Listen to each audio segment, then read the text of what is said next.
오늘은 신앙은 수학이다 하는 제목의 말씀을 나누겠습니다. 우리 다 공부를 해봤고 또 자녀들을 공부시켜 봐서 잘 압니다. 수학이 정말로 중요합니다. 수학이 너무나 중요한데 문제는 수학이 어렵다는 겁니다. 수학이 정말로 어려워요. 그래서 학생들 중에서는 수포자, 수학을 포기하고 공부하는 학생들도 꽤 있다고 합니다.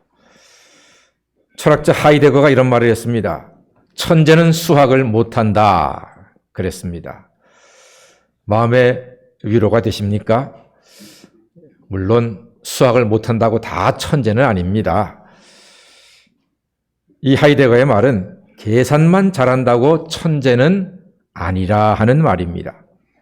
천재는 계산을 넘는 창조적 상상력이 있는 사람이 천재라는 뜻입니다. 자, 제가 왜 아침에 수학 이야기를 하는가? 수학과 신앙은요, 너무나 비슷합니다. 여러분들 어릴 때 수학 잘 못했어도 전혀 상관없습니다. 수학과 신앙이 비슷하지만 알고 나면 참 쉽습니다. 둘 다 기초가 중요합니다. 수학의 기초가 있어야지만 실력이 쑥쑥 올라가듯이 신앙의 기초도 있을 때에 아름다운 믿음의 집을 지을 수가 있습니다. 수학은 사칙 연산이 있습니다. 아시는 것처럼 더하기, 빼기, 곱하기, 나누기 이 네 가지가 수학의 핵심 중의 핵심, 기본 중의 기본입니다. 초등학교 때 이 더하기, 빼기, 곱하기, 나누기를 잘 하게 되면 수학이 재미가 있어지고 이 모든 원리를 깨달은 다음에는 중학교, 고등학교를 거치면서 실력이 쑥쑥 올라가게 되어 있습니다. 그리고 공부가 재미가 있어지는 거예요. 신앙도 마찬가지입니다. 수학의 사칙연산 같은 신앙의 기초, 이 핵심을 잘 이해를 하고 배우잖아요. 그럼 신앙생활이 재미가 있어요. 예수 믿는 게 즐거워집니다. 그래서 오늘 그 기초를 좀 배우고자 합니다. 학교 다닐 때 더하기, 빼기, 곱하기, 나누기 잘 못해도 전혀 상관이 없습니다. 신앙의 더하기, 빼기, 곱하기, 나누기가 과연 무엇인지를 알면은 그것으로 충분할 것입니다. 첫 번째, 다 같이 신앙은 더하기다. 신앙은 더하기다. 예, 신앙은 더하기입니다. 여러분, 하나님께서는 이 어두운 세상에 사랑을 더해 주셨습니다. 그 증거로서 해와 달과 별을 만드셨고요. 바다와 그 속에 있는 아름다운 물고기들을 만드셨고, 땅을 만드셨고, 그 위에 나무와 꽃과 풀들을 만드셨고, 짐승들이 뛰놀게 하셨고, 하늘에는 새가 날게 하셨습니다. 다 하나님이 더해 주신 것들입니다. 하나님의 사랑으로 더해 주셨습니다. 그리고 하나님께서 이 세상에 그 아름다움을 더하시면 단 한 해도 쉬지 않고 계속해서 더해 주십니다. 지금 우리는 봄철의 아름다운 꽃들의 향연 속에 황홀경에 빠져 있습니다. 이 봄의 황홀함은 군포의 철쭉제를 마지막으로 이제 뜨거운 여름으로 들어가게 될 것입니다. 그 뜨거운 여름날에 햇살과 폭풍우와 많은 비와 때로는 가뭄을 이겨내고 마침내 가을에 이르러서는 풍성한 결실을 맛보게 될 것입니다. 하나님이 더해 주시는 것입니다. 그리고 나서 겨울에는 안식의 시간을 우리에게 하나님께서 주시는 것입니다. 그렇습니다. 하나님께서는 우리 사람들에게 이 세상에 풍성한 삶을 누릴 수 있도록 많은 은혜를 베푸시고 더하여 주셨습니다. 그러므로 저는 여러분들이 하나님이 주시는 이 아름다운 세상에 좋은 것들을 여러분의 것으로 받아들이시고 믿으시고 소유하고 누리는 행복한 성도가 되시기를 간절히 소망합니다. 반면에 이 더하기의 욕심을 지나치게 내게 되면은 그것은 하나님께서 금하시는 죄가 될 수가 있습니다. 탐욕을 우상 숭배라고 성경은 말합니다. 가룟 유다가 예수님의 그 지극하신 사랑에도 불구하고 자기의 주머니에 욕심을 채웠습니다. 욕심을 더했습니다. 예수님 팔아서 은 30을 자기 주머니에 더했는데 그게 죄인 줄 나중에 깨닫고 후회하며 돈을 집어 던져봤자 소용이 없습니다. 이미 예수님을 팔아버렸습니다. 그 죄책감에 견딜 수가 없어서 스스로 목숨을 버리게 되었던 것입니다. 사랑하는 여러분, 이렇게 많은 사람들이 더하는 것 때문에 더 가지려고, 더 받으려고, 더 얻으려고, 더 소유하려고 한 이 더하기 때문에 죄를 짓게 되자 죄의 싹은 사망인 고로 다 멸망길로 죽음의 길로 가지 않습니까?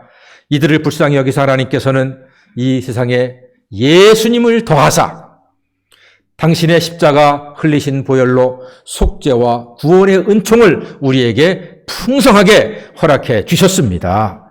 그래서 십자가는 더하기 표시입니다. 우리의 연수가 더할수록 감사와 기쁨과 찬양과 예배를 내 인생에 더해 가시는 하나님의 자녀가 되시기를 간절히 소망합니다. 두 번째로, 신앙은 빼기다. 신앙은 빼기다. 제가 시키는 말은요, 다 이유가 있습니다.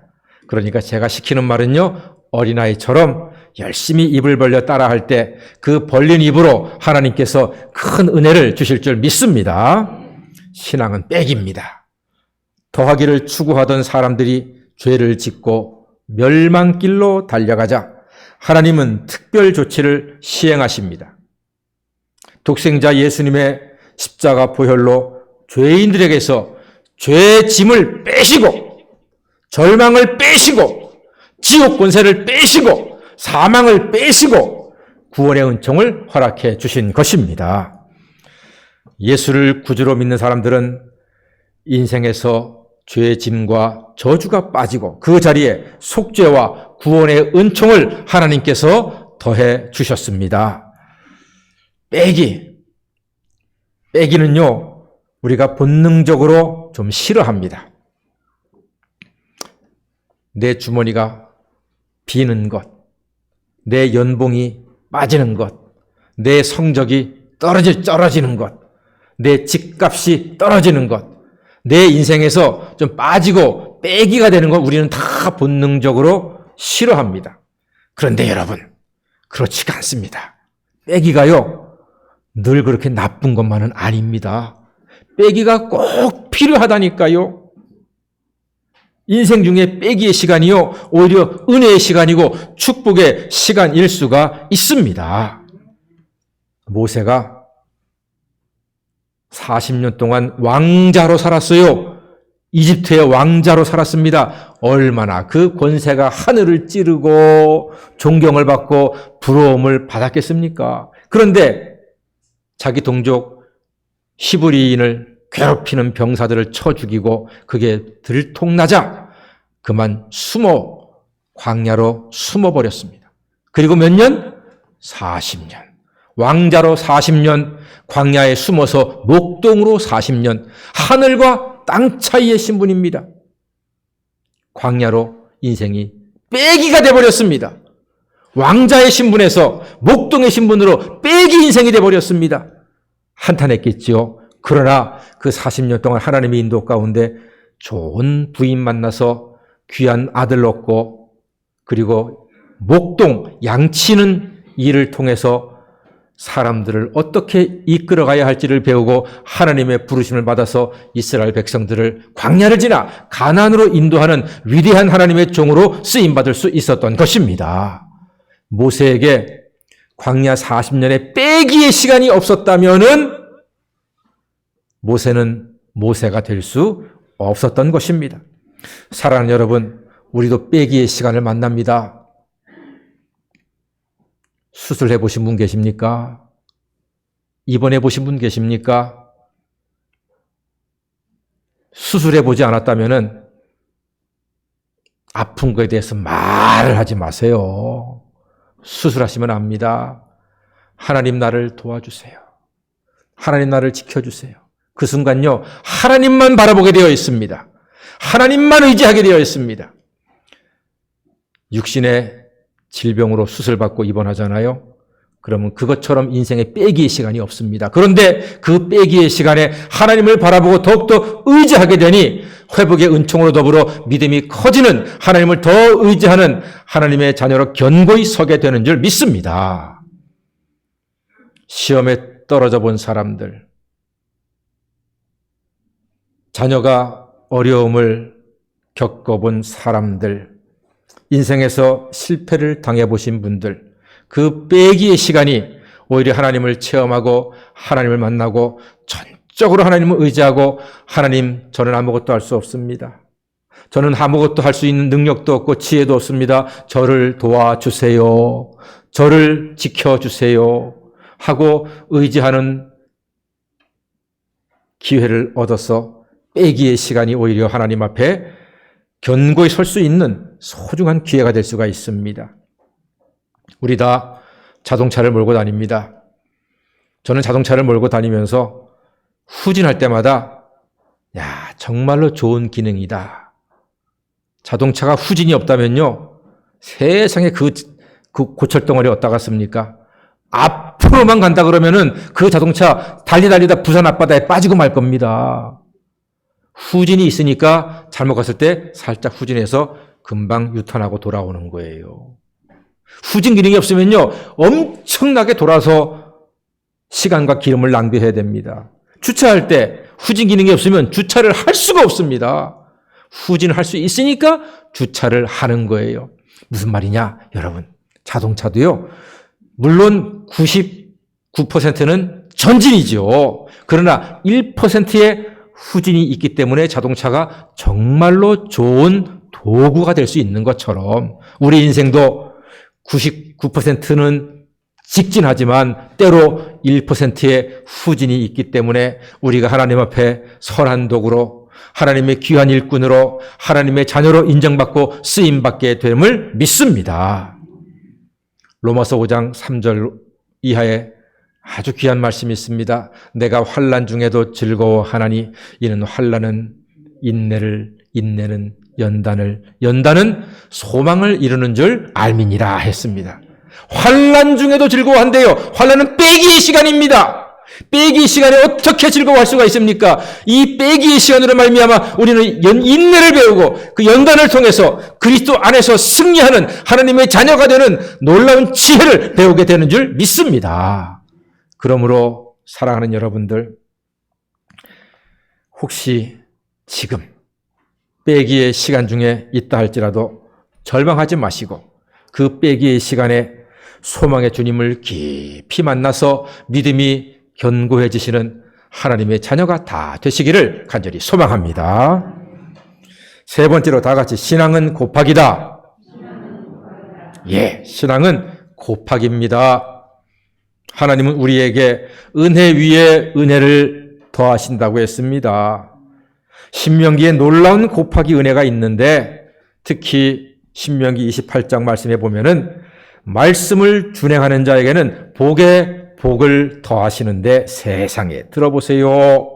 모든 민족 위에 뛰어나게 하시고요. 성읍에서도 복을 받게 하시고요. 들에서도 복을 받게 하시고 자녀에게도 복을 받게 하시고 토지 소산에도 복을 주시고 짐승 새끼에도 복을 주시고 소와 양의 새끼에도 복을 주시고 광주리에도 복을 주시고 떡반죽 그릇도 복을 주시고 들어가도 복을 받고 나가도 복을 받는 이 놀라운 복에 복을 더하는 이 곱하기의 복을 말씀을 통해서 풍성히 받으시는 하나님의 사람 되시기를 바랍니다. 시편 119편 127절에 이런 말씀이 있어요.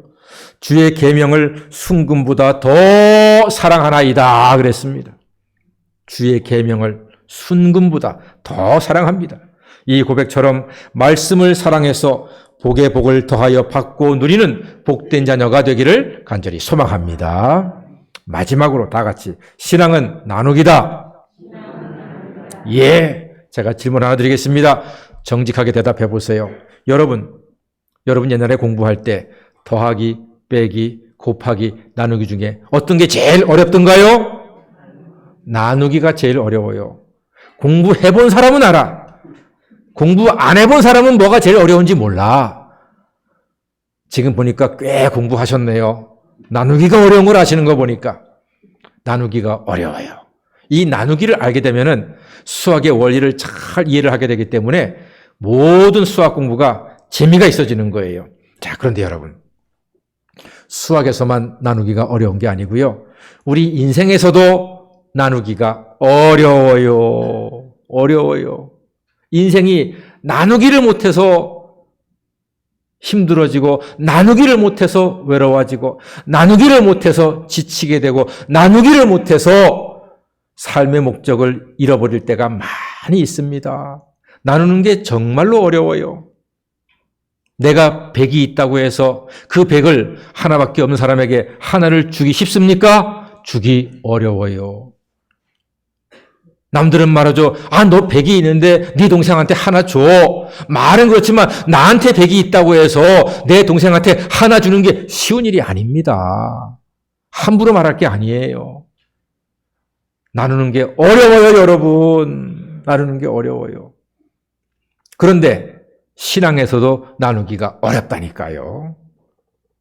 그래서 신앙은 수학이라 오늘 했는데 더하기, 빼기, 곱하기까지는 알면 하면서 잘 따라와요. 근데 마지막에 신앙은 나누기다 하면은 갑자기 가슴이 확 막혀 버릴 수도 있다니까요. 이 원리를 잘 알아야 합니다. 여러분, 나누기를 잘할 때 큰 역사가 있습니다. 나누기를 잘할 때 하나님이 축복하실 줄로 믿습니다. 구약 성경에 사렙다 과부가 있었는데 그 기근 때에 먹을 것이 없어서 이제는 마지막 떡을 만들어서 아들하고 먹고 죽으려고 작정을 했어요. 그만큼 먹을 게 없었으니까. 근데 하나님의 종 엘리야가 말합니다. 여인이여, 그 떡을 나한테 주시오. 웬만한 여자 같으면은 먹고 죽을 애도 없고 이것은 내가 먹고 내 아들과 함께 죽으려고 하는 것인데 왜 달라고 하십니까? 라고 항변할 법한데 이 사렙다 여인이요, 보통 여인이 아니네요. 무슨 생각인지 무슨 마음이었는지 마지막 떡을 만들어서 엘리야를 대접을 합니다. 나누는 겁니다, 여러분. 나눈 거예요. 많지 않지만 나눈 거예요. 기적이 일어났습니다. 엘리야가 그것을 먹고 그 가정을 축복하는데 이 가정이 앞으로 기근이 끝날 때까지 가루에 독에 가루가 마르지 않고 병에 기름이 마르지 않는 복이 임할 것이라. 실제로 그렇게 되었습니다. 없는 거지만 나누었더니 하나님이 복을 주셔서 기근이 끝날 때까지 풍성히 배불리 먹고 나눌 수가 있었습니다. 여러분, 나누는 건요, 많은 중에 나누는 게 아니에요. 그건 쉬워요. 어렵지만 쉬워요. 탤런트 최수종 장로님이 청년 때, 20대 때 아버지가 사업에 완전히 망해가지고 뿔뿔이 가족이 흩어져서 노숙자로 살던 때가 있었대요. 간증에 나와요. 그 잘생긴 최수종 장로님이 고속버스 터미널 근처에서 노숙자로 살았대요. 진짜로 노숙자로. 추워서 잠을 자고 있는데 자기보다 훨씬 더 시커멓고 자기보다 훨씬 더 옷도 남루한 노숙자 한 사람이요, 신문지 한 장을 갖다 주면서 자기한테 덮어주더래요. 훨씬 따뜻할 거라고. 신문지 한 장. 근데 그게 너무나 마음에 고맙고 감동이 되고, 세상에 나보다 더 나을 것이 없는 저 노숙자가 날 위해서 신문지 한 장을 덮어주는구나. 저렇게 나눌 수 있구나. 이게요, 너무나 고맙고 감동이 되고 은혜가 되어서 자기도 앞으로 정말 나누는 삶을 살아야 되겠다 결심하고 더욱더 하나님을 잘 믿게 되었다는 그런 고백이 있습니다. 사랑하는 여러분, 신문지 한 장이라도 나눌 수 있는 여러분의 마음이 되시기를 간절히 소망합니다. 큰 거 아니에요. 작은 거예요. 신문지 한 장이라도 필요한 사람에게 나누어 줄 때 그것이 그 사람에게 감동을 주고 은혜를 주고 하나님의 살아계심을 증거하는 놀라운 역사가 될 줄로 믿습니다. 예수님께서 배고픈 무리들을 앞에 두고 오병이어 물고기 2마리와 보리떡 5개를 붙잡고 하나님께 우러러 축사하시고 떼어 나누어 주실 때 5,000명이 먹고 배불리 먹고 12바구니에 남는 기적을 만드신 줄로 믿습니다. 떼어 나누어 줄 때 나누는 거예요. 나누는 게 어렵지만 나눔으로 말미암아 기적을 맛보게 될 줄로 믿습니다. 예수님께서는 당신 스스로 생명의 떡이 되셔서 우리에게 당신의 몸을 나누어 주셨고 우리는 믿음으로 예수님의 몸 그 생명의 떡을 먹음으로 영생을 얻고 구원받은 하나님의 자녀가 되었습니다. 이처럼 예수님은 우리가 받은 생명의 떡인 복음을 이웃과 주변 사람들에게 나누기를 원하고 계십니다. 그래서 오늘 마가복음 16장 15절 말씀에 너희는 온 천하에 다니며 만민에게 복음을 전파하라 했습니다. 복음을 나누라 하는 것입니다. 예수님의 사랑을 나누라. 예수님의 말씀을 나누라. 예수님의 은혜를 나누라. 너의 신문지 한 장을 나누라. 너의 작은 떡 한 덩이를 나누라. 말씀하시는 이 말씀을 마음속에 새기시기를 바랍니다. 그때 어떤 일이 일어났습니까? 오늘 말씀에도 보니까요. 귀신을 쫓아내고 새 방언을 말하고 뱀을 짚고 무슨 독을 마신도 해를 받지 않고요. 병든 자에게 손을 얹는 즉 낫는 역사, 기적의 역사가 나타난다고 성경에 말씀하고 있습니다.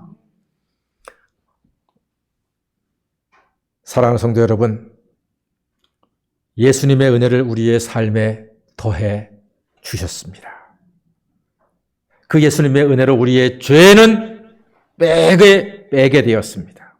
그리고 말씀으로 복을 곱하기로 받았으니 그 축복과 은혜를 나누어주는 작은 신문지 한 장, 작은 떡 한 덩이 나누는 하나님의 자녀가 되셔서 많은 분은 아닐지라도 내 곁에 계신 몇 분에게라도 주님의 사랑을 나누시는 하나님의 자녀가 다 되시기를 주의 이름으로 간절히 축원합니다. 아멘. 기도하겠습니다. 사랑의 주님께서 우리에게 사랑과 구원을 더하셨고 죄와 사망은 빼주셨으며 말씀으로 복의 복을 곱해 주셨으니 이제 그 사랑과 은혜를 이웃과 나누는 거룩한 백성으로 살게 하여 주시옵소서. 예수님의 이름으로 기도드립니다. 아멘.